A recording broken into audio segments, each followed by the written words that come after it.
अनेक दिनों से मेरा हृदय ही नहीं, मेरा मन भी जो चाहता था, आज वो पूर्ण होने जा रहा है। दुर्योधन की पताका और हस्तिनापुर का ध्वज दोनों ही अब बलशाली होने जा रहे हैं।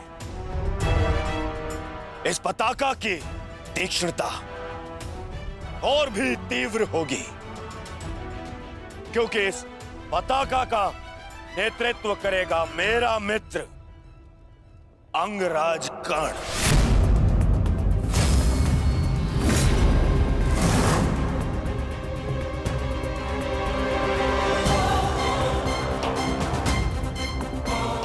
मित्र, आज से मैं निश्चिंत हो गया। मुझे पूर्ण विश्वास है कि तुम्हारे नेतृत्व में इस युद्ध में विजय हमारी ही होगी। आज से हमारी सेना के सेनापति हो तुम।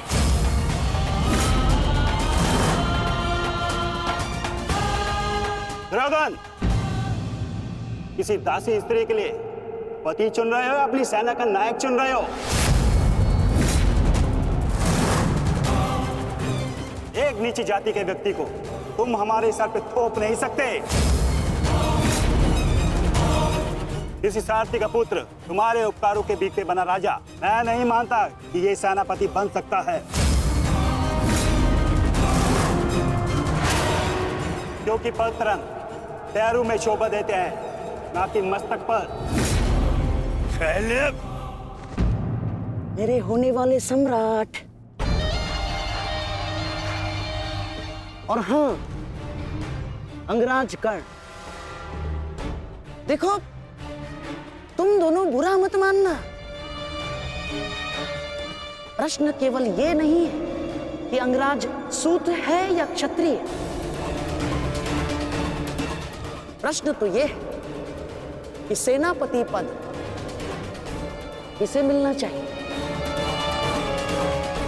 सेनापति पद के लिए आवश्यक क्या होता है? बुद्धि और शक्ति। और अंगराज, आपके बुद्धि पर किसी को कतई संदेह नहीं ना, परंतु संदेह है तो केवल और केवल आपकी शक्ति पर। अंगराज अभेद थे, अब नहीं है। कवच और कुंडल भी था इनके पास, अनेकों अस्त्र थे जो अब नहीं है, जो अब अंगराज खो चुके हैं। और हाँ, खास बात तो यह है, अर्जुन के लिए जो अस्त्र था वो भी आप खो चुके हैं। तो इसका पूर्ण अर्थ यह है दुर्योधन कि अंगराज अब उस बूढ़े शेर की भांति हो गए, जिसके दांत भी टूट गए हैं और पंजे के नाखून भी झड़ चुके हैं। और ऐसे शेर के साथ चूहे भी व्यंग करते हैं। अब महाराज शल्य को देखो, इनकी शक्ति और भव्य सेना की सहायता से हम विजय प्राप्त कर सकते हैं। अब यदि अंगराज आपके परम मित्र हैं तो वो भी इस बात को मानेंगे, हैं? क्यों अंगराज? हाँ मछली, मुझे कर्ण की मित्रता पर कोई संदेह नहीं है। जिसने अपना सबसे महत्वपूर्ण शस्त्र मेरी सुरक्षा के लिए उपयोग कर लिया, और ना ही उसके शौर्य पर। संदेह तो मुझे शैल्य पर है, क्योंकि कायरों के भांति रण छोड़कर भागना सबसे पहले इन्हें आता है। एक नहीं, दो बार अवसर मिला इन्हें, पर इन्होंने क्या किया? रण छोड़कर भाग गए, एक ऐसे चूहे की तरह जो केवल शेर की दहाड़ सुनकर ही भाग जाता है, भाग जाता है। इस चूहे को मैं ना तो अपनी सेना का सेनापति बनाऊं और ना ही अपनी दासियों का पति। मूर्ख हो मूर्ख, तुम दोनों मूर्ख हो। एक मूर्खों का सम्राट और एक मूर्खों का सेनापति। तुम दोनों मूर्खों को लगता है पांडवों पे विजय पाओगे? बस मद्रराज,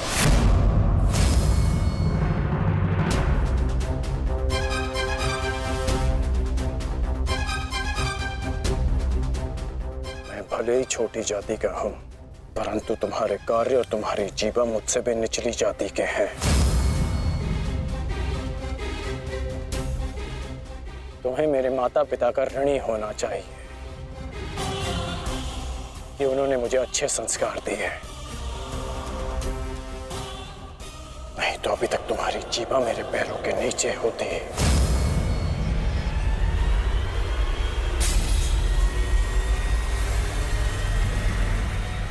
अब एक और शब्द अपनी जीभा से निकाला तो मैं अपने सारे संस्कार भूल जाऊंगा और ये भी भूल जाऊंगा कि हम दोनों एक ही पक्ष में हैं।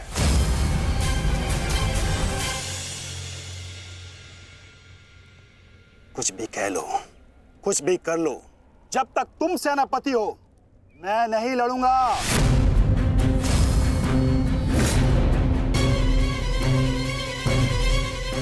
कायर, फिर पीठ दिखाकर भाग रहा है। भूल गया अपने वचन, अपने प्राण कि भेज दूं तुम्हारे राज्य में यह संदेश कि उनका राजा न केवल भगोड़ा है और अपने वचन भी नहीं निभाता।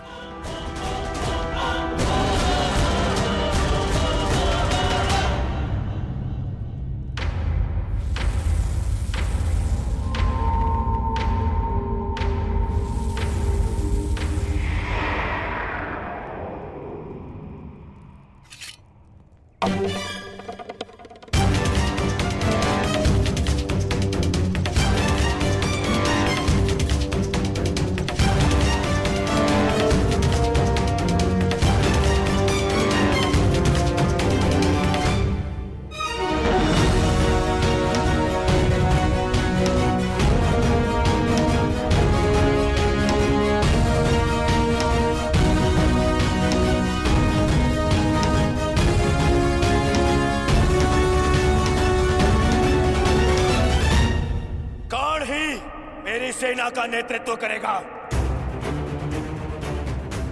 उन पांडवों ने केवल छल से हम पर विजय प्राप्त की है।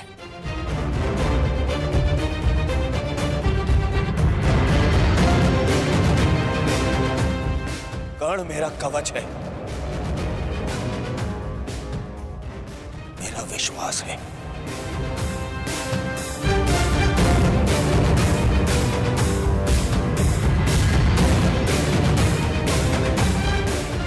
और कल मेरे विश्वास की विजय होगी, मेरे सामर्थ्य की विजय होगी और मेरे शत्रु के छल की पराजय।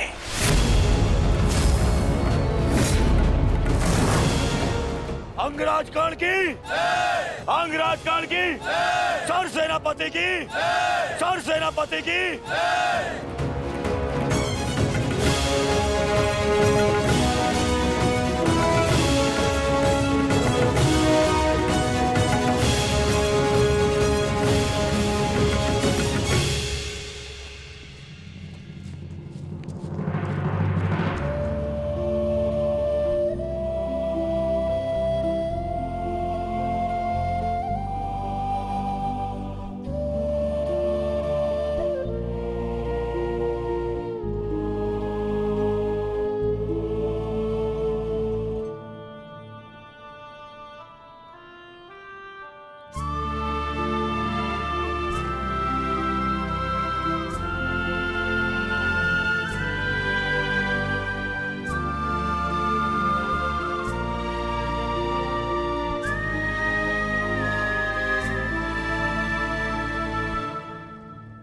कर्ण, तो तुम नहीं जा रहे हो?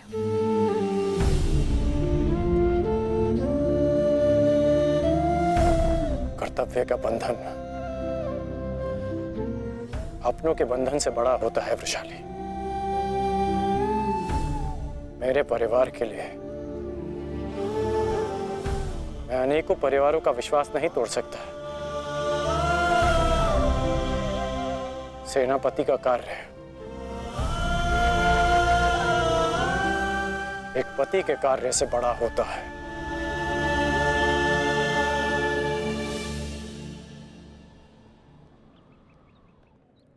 दुर्योधन को, इस सेना को मेरी आवश्यकता है। मैं अपने कर्तव्य से पीछे नहीं हट सकता।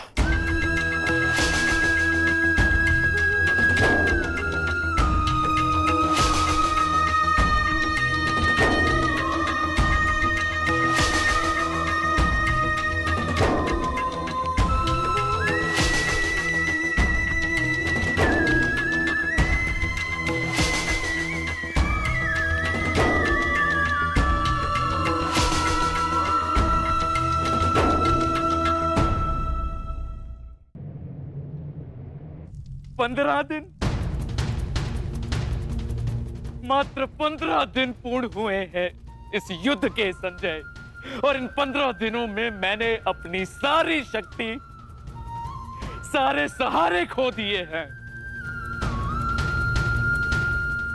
ताक्षरी शरशैया पर आचार्य द्रोण की निर्दयता से हत्या कर दी गई, और मैंने अपने 90 पुत्रों को खोया है। अब और क्या खोना शेष है? क्या मैं अपने 10 पुत्रों को भी खो दूंगा? जब मेरा कुरुवंश ही समाप्त हो जाएगा, जब मेरा पिंड दान करने के लिए कोई नहीं रहेगा, तो क्या लाभ ऐसे विजय का, और क्या हानि ऐसे पराजय से? ये कैसा अकाल आया है संजय, जिसने मेरे कुरुवंश के वृक्ष की सारी शाखाओं को सुखा कर रख दिया। किस काम की? इस प्रकार से अपनी आशा को मत खोइए महाराज। युद्ध अभी शेष है, और अंगराज कर्ण ने आज ही सेनापति का पद संभाला है महाराज। वो अपने वचन को अवश्य ही पूर्ण करेंगे, और जब तक अंगराज कर्ण... मुझे वो आशा की किरण नजर आती है। गांधारी, गांधारी कहाँ है? वो जा चुकी है महाराज। जा चुकी, परंतु कहाँ? उन्हें सूचना मिली है कि निकट के गांव में महर्षि वेदव्यास प्रवास कर रहे हैं महाराज, और वो शीघ्र ही कुरुक्षेत्र में जाने वाले हैं। और महारानी को आशा है इस महाविनाश को रोकने के लिए महर्षि वेदव्यास से मिलकर कोई बीच का मार्ग अवश्य निकालेंगे। जिस प्रकार से आपके पुत्रों के जन्म के समय महर्षि वेदव्यास ने विशेष सहायता की है, उसी प्रकार से आपके पुत्रों के जीवन के रक्षण के लिए सहायता अवश्य करेंगे महाराज। मूर्खता है ये, मूर्ख है महारानी। संजय, शीघ्र ही कुछ सैनिकों को भेजो और महारानी को लौट आने को कहो। जी महाराज। भेजो।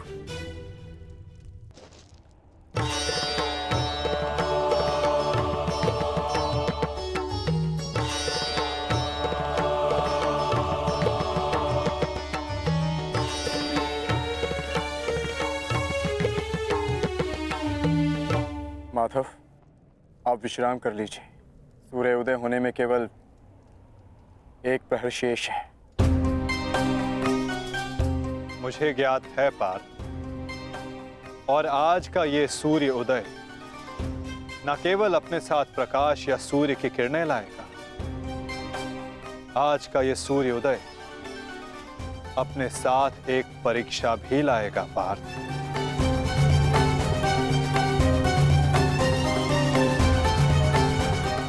और उस परीक्षा के लिए सज्ज होना। आपका तात्पर्य?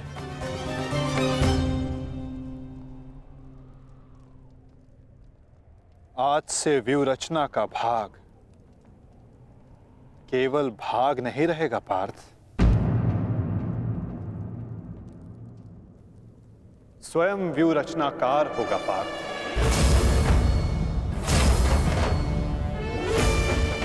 केवल आक्रमण की घोषणा होने पर वो युद्ध भूमि में आगे नहीं बढ़ेगा। समस्त कौरव सेना युद्ध भूमि में आगे बढ़ेगी पार्थ। अब अंगराज कर्ण आज्ञा लेंगे नहीं, वो आज्ञा देंगे पार्थ।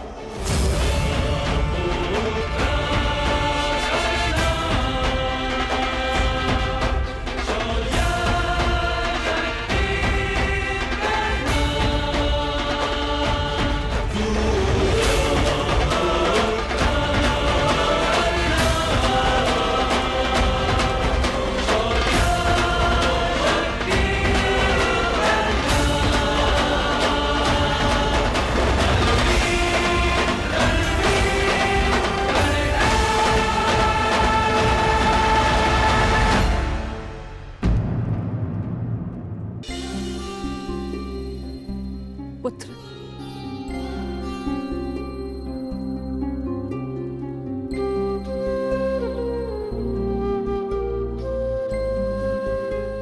प्रणिपात राजमाता, आदेश कीजिए कि ये राधे आपकी कैसे सहायता कर सकता है। अब तुम केवल राधे नहीं, कौरव सेना के सर सेनापति भी हो। तुम्हारा वचन सुनिश्चित कराने आई हूं कि सेनापति के मुकुट के भार के नीचे कहीं वो वचन न दब जाए जो राधे ने दिया था। मैं वचन देता हूं कि अर्जुन के अतिरिक्त आपके किसी पुत्र का वध नहीं करूंगा मैं। तो क्या जन्मदात्री को संदेह है कि कर्ण अपना वचन निभाएगा या नहीं?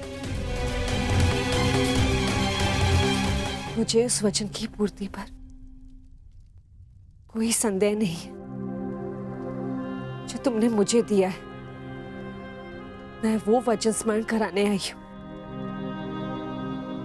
जो वचन तुमने अपनी पत्नी सुप्रिया को दिया था। एक पति ने अपनी पत्नी को दिया था कि आवश्यकता के समय पर वो हर समय उसके पास उपस्थित रहेगा। सुप्रिया को तुम्हारी आवश्यकता है कर्ण। जानता हूं राजमाता, किंतु मैं नहीं जा सकता।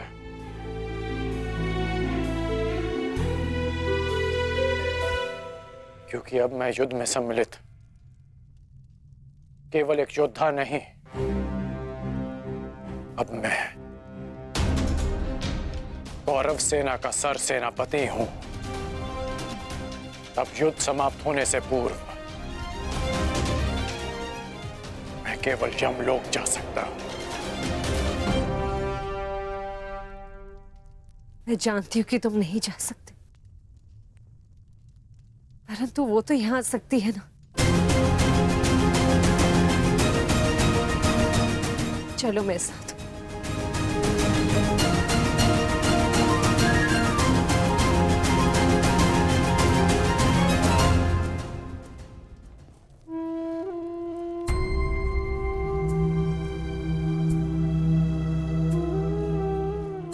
सुप्रिया,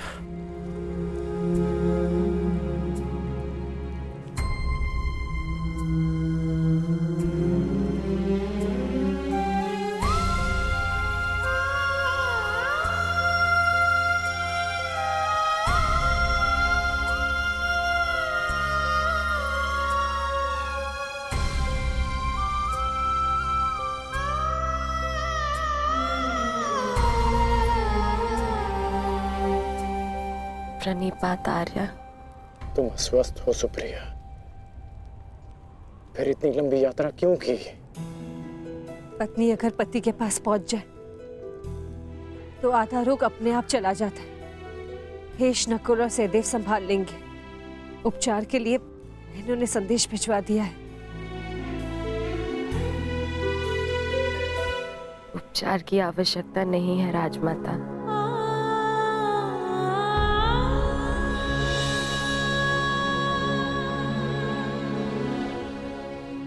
ना ही उपचार से कोई लाभ है। मेरी इच्छा थी कि मैं अपना अंतिम श्वास अपने अरदान की छांव में लूं। बस तो पूरी हो गई, और मेरे मन पे एक बोझ रह गया। दुर्शोक में मैं अपने पत्नी होने का कर्तव्य नहीं निभा सकी, आपसे रुष्ट होकर चली गई। मुझे क्षमा कर दीजिए आर्य।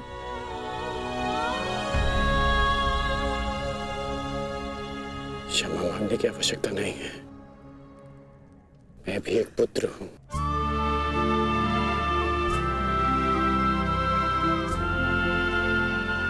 माता की वेदना समझता हूं।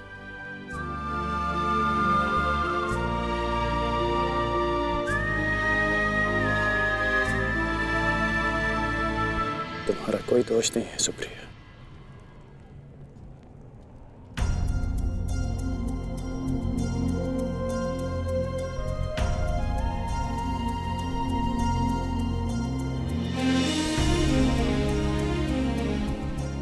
ये क्या कर रही हो सुप्रिया? महारानी हो तुम अंग की। धन्यवाद उस देवी का जिसके बलिदान से मेरे जीवन का निर्माण हुआ। मुझे ज्ञात है रुशाली, आर्यकर्ण ने एक अपहरित कन्या से विवाह किया। उसके पीछे का कारण सिर्फ तुम थी। तुम दान देने के लिए वचनबद्ध होकर, सूर्य को साक्षी रखकर वचन दोकर कि तुम सुप्रिया से विवाह करोगे। दान दो अंगराज। ये सूत पुत्र राधेकर्ण वचन देता है कि मैं सुप्रिया से विवाह करूंगा।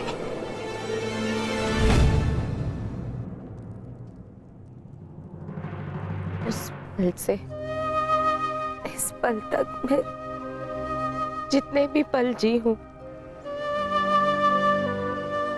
तुम्हारी कृतज्ञ बनकर जी हूं रुशाली।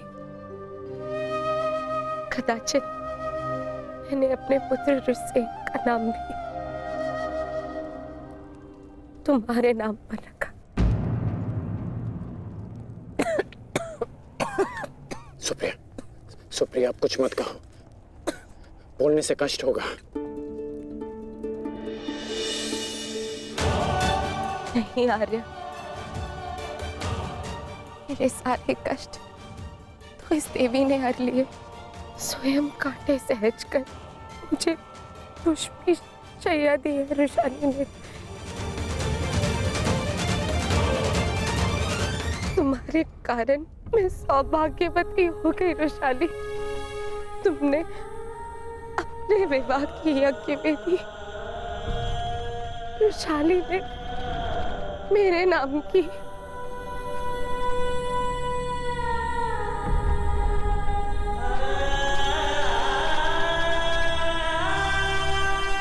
आप अपने वचन के लिए जाने जाते हैं ना आर्य? आपकी अर्धांगिनी होने के नाते मैं चाहती हूं कि आपका हर वचन पूरा हो, कोई भी वचन अधूरा ना रहे।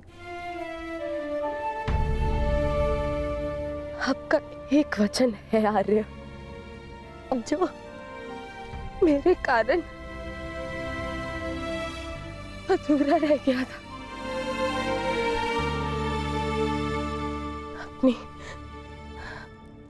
अपनी अर्धांगिनी अंतिम इच्छा पूर्ण कीजिए आर्य, ताकि मैं इस संसार से इस संतोष के साथ जा सकूं।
बस मित्र,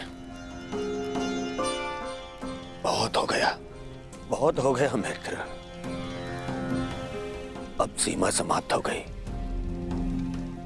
हम दोनों की पीड़ा सह पाने की सीमा समाप्त हो गई है मित्र। अब और नहीं, अब कल अंत होगा, हमारी पीड़ा का अंत होगा। हम कल इस युद्ध का अंत करेंगे मित्र, अंत करेंगे इस युद्ध का कल, कल ही।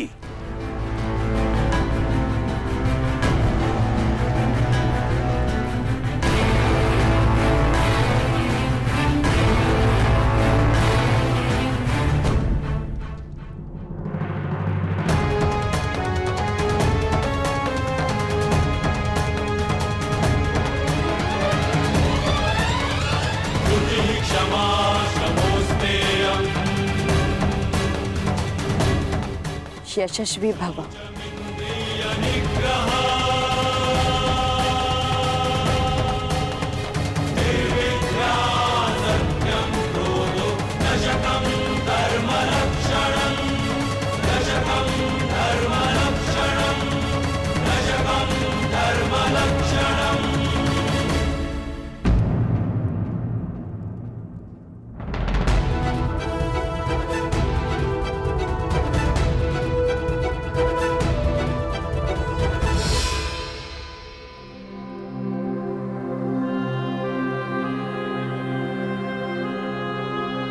आज का दिन बहुत शुभ है।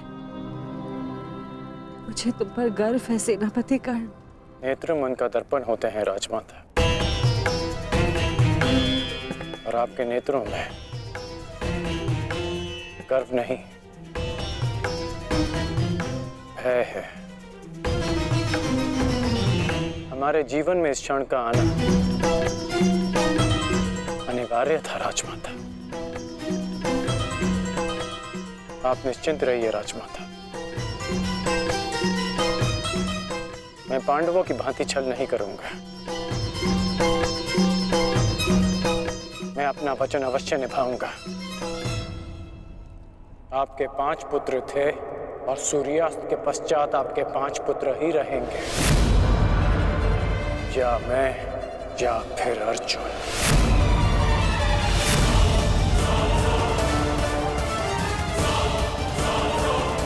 प्रणिपात राजमाता।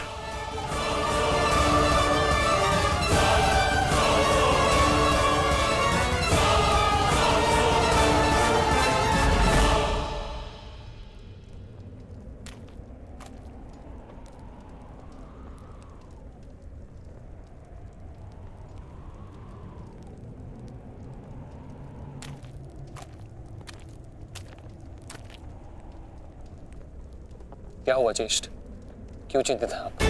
देख रहा हूं कि ये रणभूमि कैसे मेरे देखते ही देखते मेरे 90 अनुजों के रक्त को पी गई। उस अकेले भीम ने मेरे 90 अनुजों का वध कर दिया। मेरे इन सभी भाइयों ने मेरे लिए अपने प्राणों का बलिदान दे दिया। अपने ज्येष्ठ के आंखों के स्वप्न को पूर्ण करने के लिए उन्होंने मृत्यु की निंदा को स्वीकार कर लिया। अब बस तुम हो और मेरे शेष 8 अनुज है दुशासन।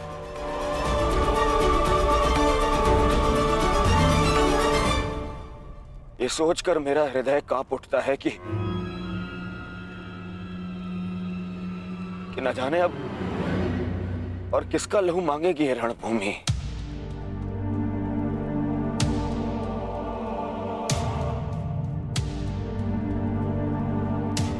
एक बात कहूं दुशासन, अब मैं तुम्हें और ना ही अपने किसी भी और अनुज को खोना चाहता हूं। अब मेरे में साहस नहीं रहा। कि मैं अब अपने किसी भी और अनुज की अर्थी को कांधा दूं, मेरे में साहस नहीं है अब। किंतु आपके अनुज में साहस है ज्येष्ठ। साहस है कि वो अपने ज्येष्ठ के स्वप्न को पूरा करते करते अपनी आंखें मूंद ले। आपके लिए अपने प्राण देकर प्रसन्नता होगी मुझे, और संतोष भी कि मैंने पितृ ऋण चुकाया, क्योंकि मेरे माता पिता ने आज तक मेरा मुख नहीं देखा, और मेरे लिए आप ही मेरे पिता और आप ही मेरी माता हैं।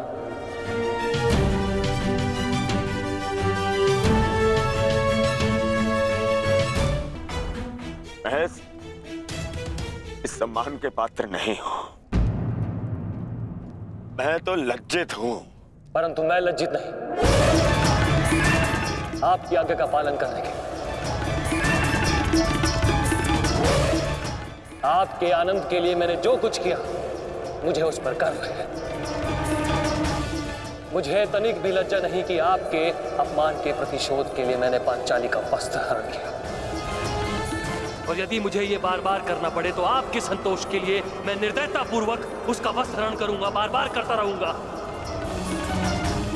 अपने ज्येष्ठ के लिए मरना और मारना मेरे लिए गर्व की बात है।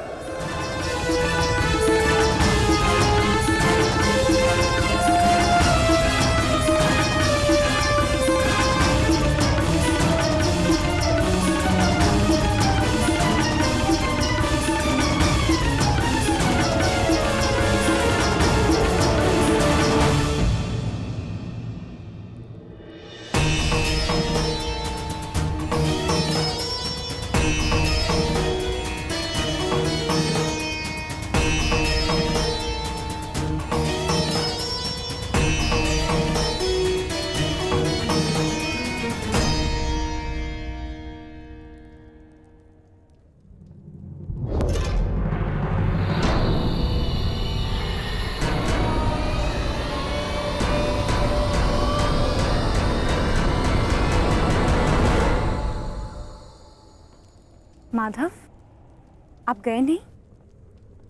मैं उस क्षण को समीप आते हुए देखना चाहता हूं सखी। कौन सा क्षण माधव?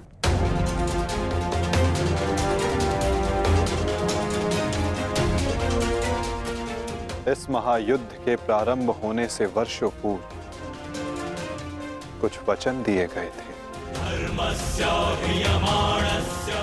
कुछ प्रतिज्ञाएं ली गई थी, केश खोले गए थे, उनसे कुछ आशाएं बांधी गई थी सखी। और अब उन वचनों की पूर्ति का, उन प्रतिज्ञाओं के संपन्न होने का, उन केशों को बांधने का क्षण समीप आने को है सखी।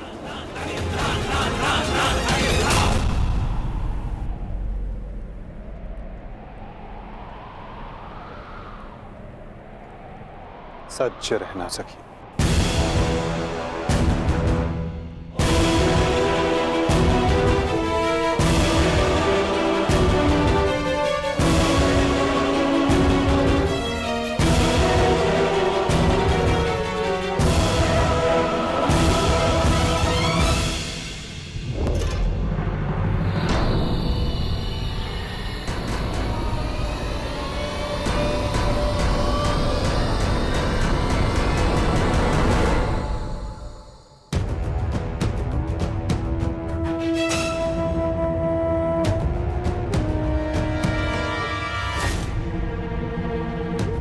दासियों के मस्तक पर चूड़ामणि शोभा नहीं देती। मैं आपकी पुत्र वधू नहीं, और ना ही आपके पुत्रों की पत्नी।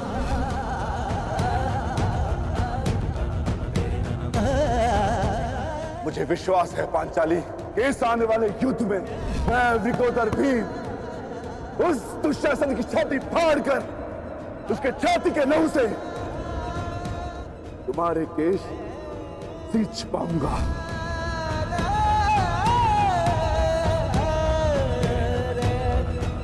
मैं सज्ज हूं माधव, और रक्त स्नान के लिए मेरे केश भी सज्ज हैं।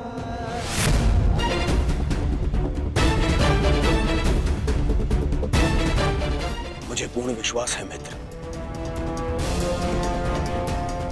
विजय कौरव सेना की ही होगी।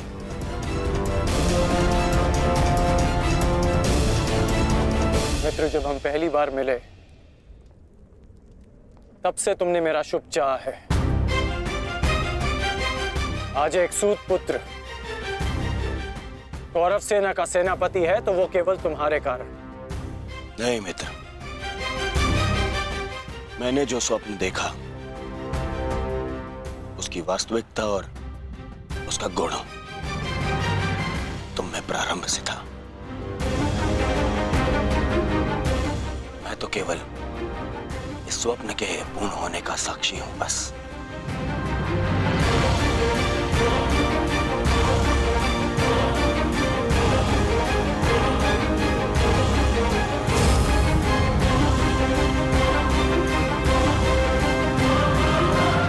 विजय हमारी होगी मित्र, विजय हमारी होगी।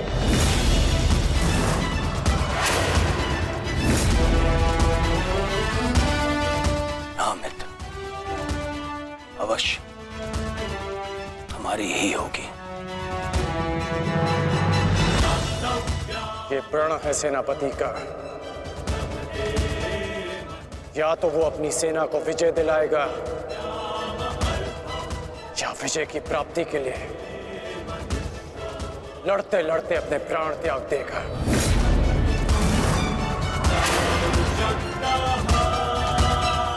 या तो हम विजय होंगे और या वीर गति को प्राप्त होंगे। आगे बढ़ो मित्र, ये सेना अपने सेनापति के मार्गदर्शन के लिए तत्पर है। आओ।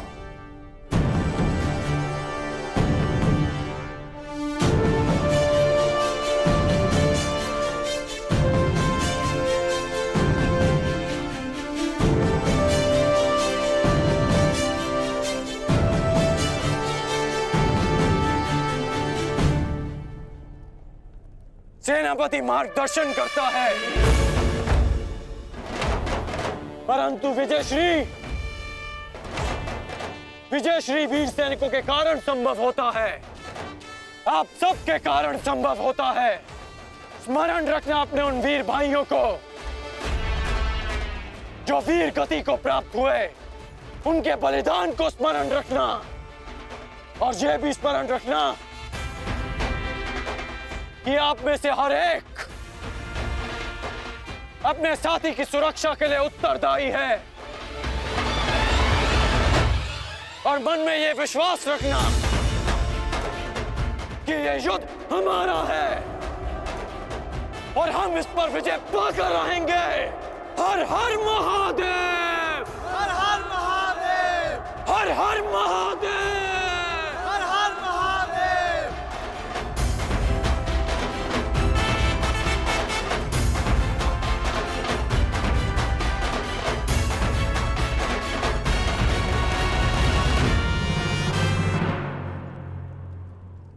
दुर्योधन, गुरु द्रोण के वध के पश्चात कौरव सेना का मनोबल क्षीण है और इसका लाभ उठाकर भीम अवश्य अपनी प्रतिज्ञा पूर्ण करने का प्रयास करेगा। आज भीम की चिंता मुझे नहीं है। उचित कहा मित्र, उचित कहा। भीम को रोकना मेरा उत्तरदायित्व होगा और तुम्हारा लक्ष्य होगा अर्जुन। कारण मैं नहीं जानता कि आज तुम कौन सी शक्ति, कौन से शस्त्र का उपयोग करोगे, परंतु मुझे इतना पूर्ण विश्वास है कि तुम अपनी प्रतिज्ञा अवश्य पूर्ण करोगे।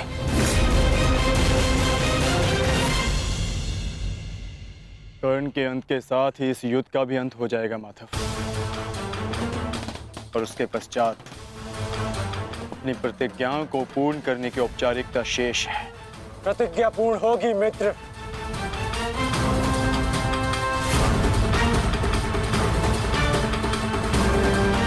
अभी भी मेरे पास एक अस्त्र शेष है जो अर्जुन का वध कर सकता है। किंतु कर्ण का अंत करना, उसका वध करना इतना सरल नहीं होगा पार्थ। कवच और शक्तियों के बिना भी वो योद्धा विकट है। आओ पार्थ, प्रस्थान करने का समय आ गया है।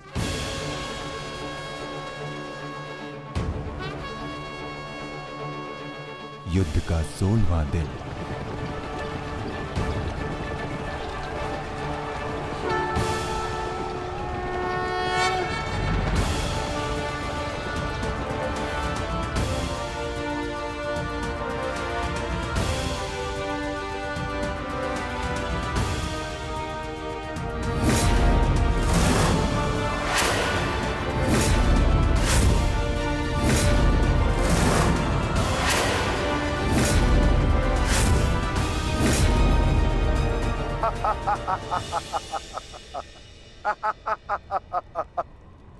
कौरव सेना की ये दशा देख मैं अपनी हंसी नहीं रोक पा रहा हूं। इन्होंने एक सूत पुत्र को सेनापति बना दिया। दुर्योधन, तुम्हारे इस निर्णय से मुझे तुम्हारी पराजय दिख रही है।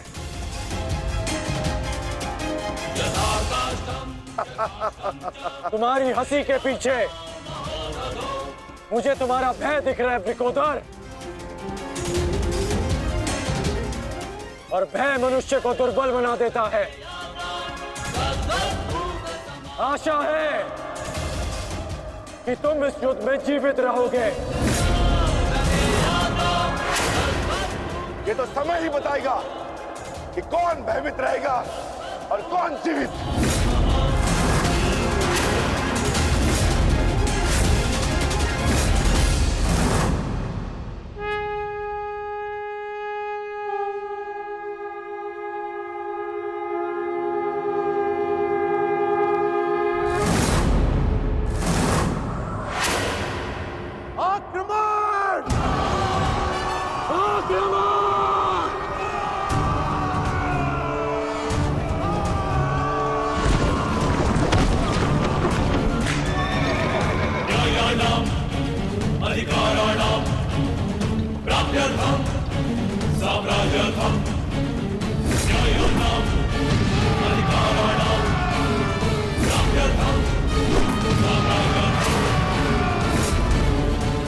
सावधान कौन?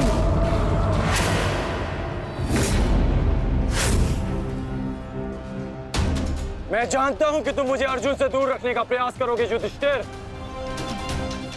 परंतु तुम्हारा यह प्रयास सफल नहीं हो पाएगा।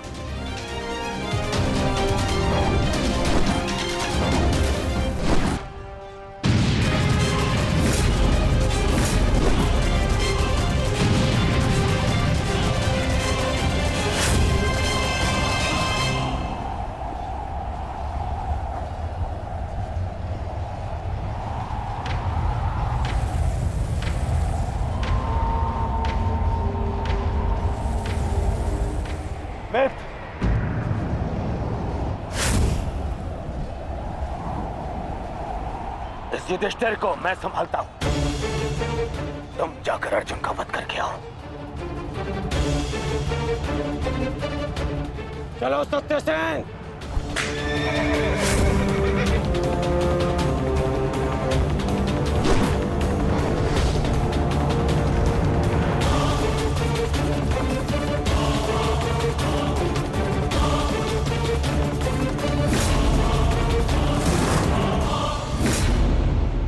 क्या हुआ दुर्योधन?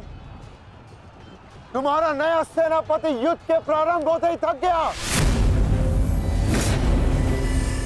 नहीं युधिष्ठिर,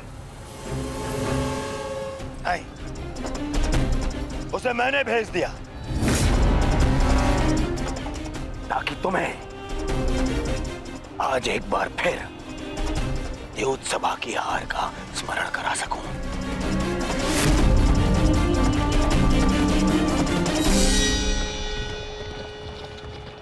अंगराज, मुझे अर्जुन कहीं दिखाई नहीं दे रहे हैं।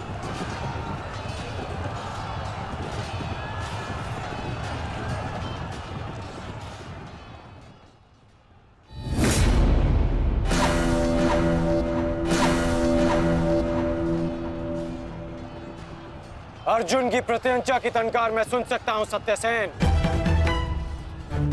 पूर्व की ओर चलो।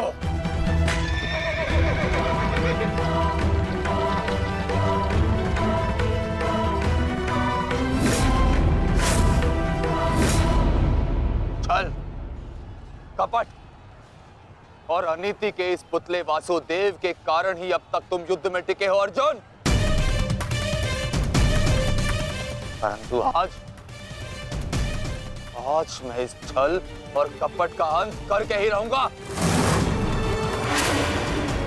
सावधान!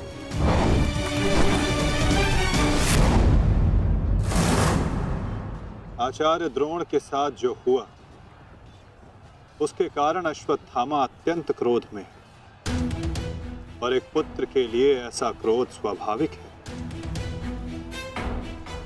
आशा करता हूं पार्थ कि तुम अपने गुरुपुत्र की इस धृष्टता को अनदेखा कर दोगे।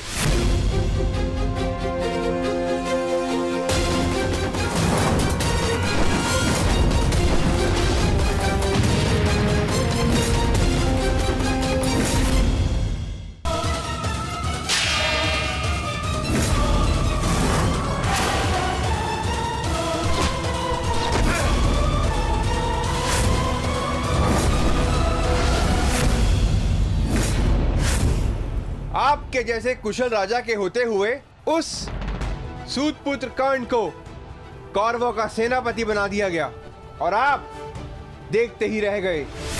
क्या अब यही शेष रह गया है एक मध्यराज के जीवन में कि वो एक सूतपुत्र के निर्देश का पालन करे?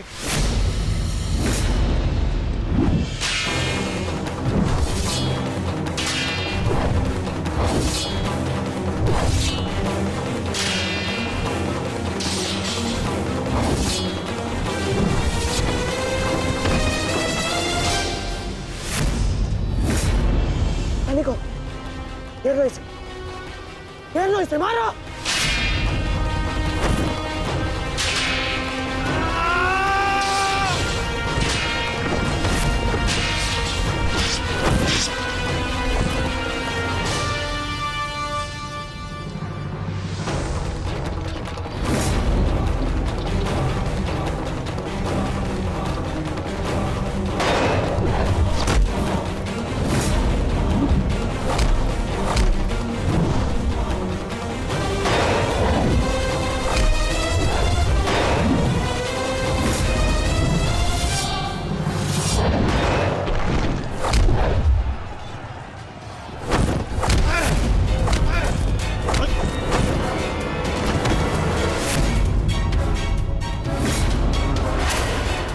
अट्ठास करना है ना दुशासन, ये वृकोदर भीम तुम्हें अवसर देगा।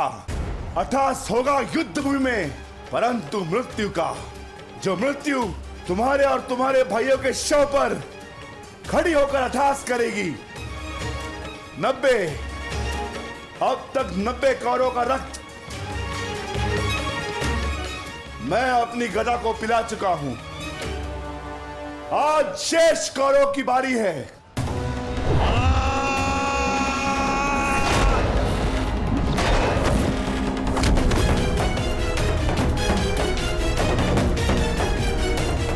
मैंने प्रतिज्ञा ली है, तुम 100 कौरव भाइयों का वध मैं स्वयं करूंगा, परंतु मरने से पहले मैं तुम्हें तड़पता देखना चाहता हूं, ठीक वैसे जैसे अभिमन्यु तड़पा था, ठीक वैसे जैसे पांचाली तड़पी थी। तुम्हारे हाथों से बचने के लिए।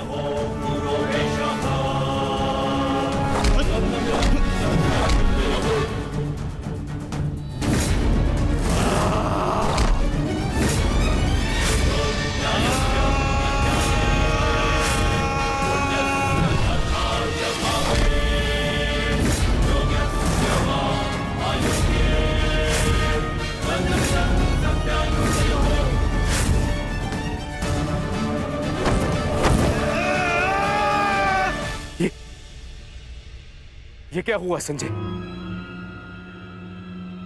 ये किसकी चीख? ये कौन है जो पीड़ा से तड़प रहा है? भीम और दुशासन के मध्य महायुद्ध हो रहा है महाराज।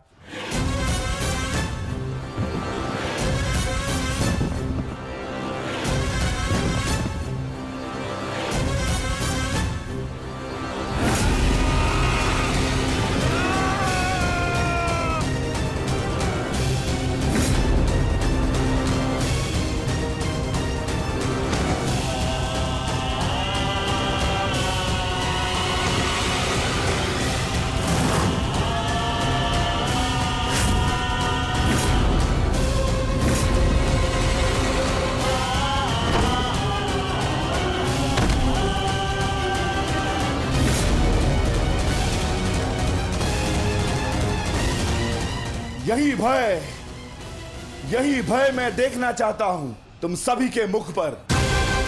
मृत्यु को समीप आते देख तुम लोग जितना भयभीत हो जाओगे, मुझे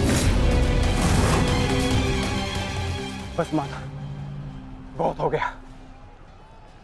अश्वत्थामा का समय निकट आ गया है।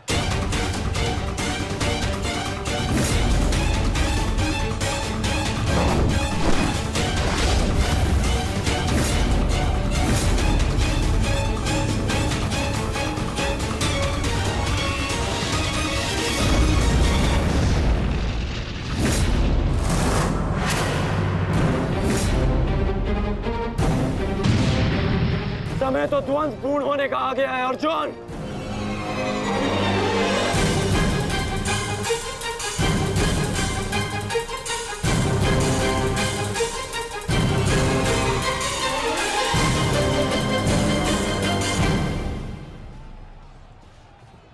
जब दो योद्धा युद्ध कर रहे हों तो पीछे से आक्रमण करना न केवल कायरता है, अपितु नियम का उल्लंघन भी है अंगराज।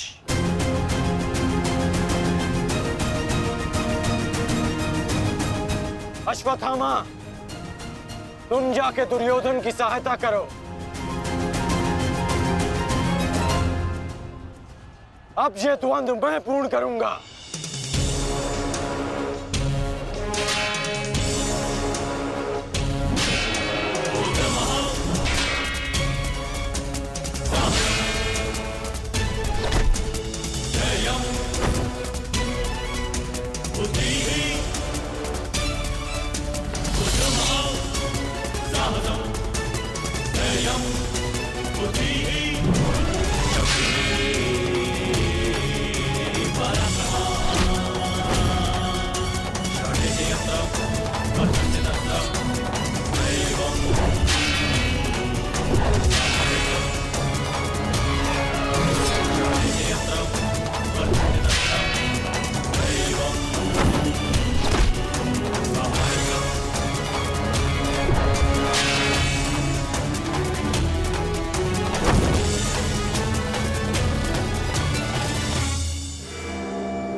जब अपने पक्ष का योद्धा दुर्बल हो रहा हो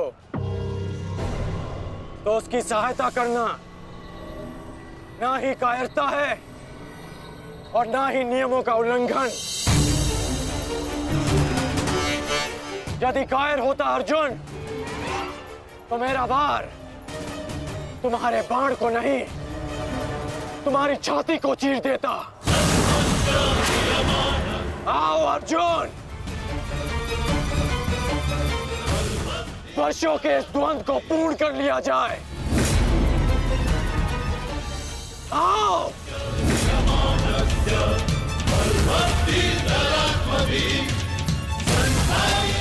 पार्थ, अंगराज की ये इच्छा पूर्ण करो